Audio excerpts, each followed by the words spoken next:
Hi there. So I'm going to assume that by now you have managed to negotiate your way via the groups facility on the pink menu to your homepage for your action learning set, where you can liaise at will, exchange files and do all those things in your particular action learning set group. But what I would like to show you now is how you can use one of the facilities within the home group home page to arrange a virtual conference, a video conference if you like, so that you can hold an action learning set meeting from within Canvas itself. So we're going to start by going to groups as before.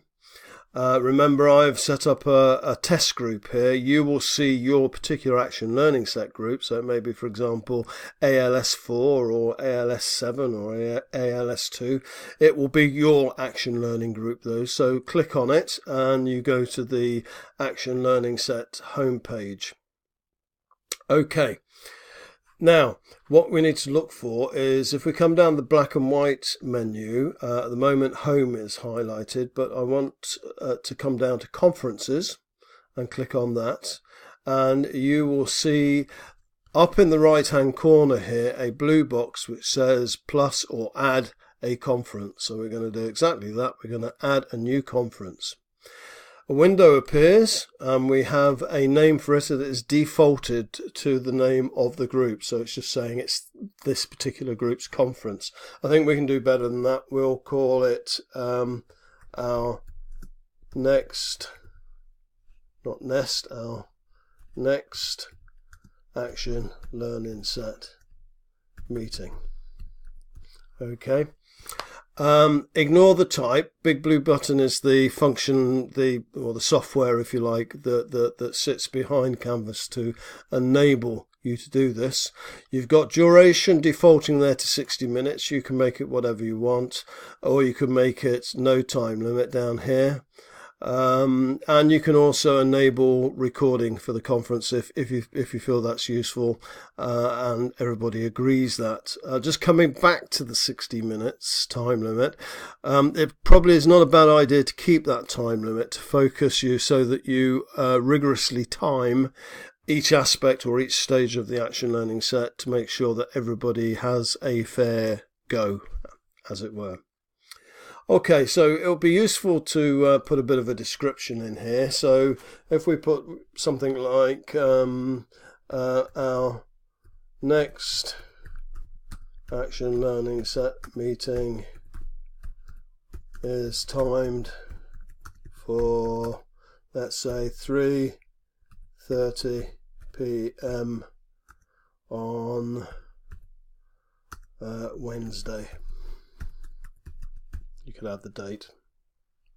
Okay, and we update. Okay, I'm not going to press update, otherwise my colleague who I've put in as a test member of this test group will get emails expecting them to attend an action learning set meeting. But that's basically all you do. Once that's set up, people just need to log into the group and into the conference at the allotted time, and they will be informed through or by Canvas, by an email or whatever you've set up as your preferred method of communication from Canvas. So basically as simple as that, and then you'll have all the video screens there and audio. I suppose it's worth saying that with any video link up, it's useful to have either a headset or something like the mic and phones cables that you get free with, well, it's not free, but as part of your new mobile phone. They probably charge you a lot for it. That's useful because it can help to avoid any sort of audio problems such as feedback or echo, which can be quite disconcerting. So anyway, there we have it. Hope that's useful, and please do get together and organise your next Action Learning Set meeting. I'm going to send some more information about how you might do that and how you might use something like Doodle Poll to arrange a date and time which is convenient for everybody. That's for another time. Okay, so best of luck with it and enjoy.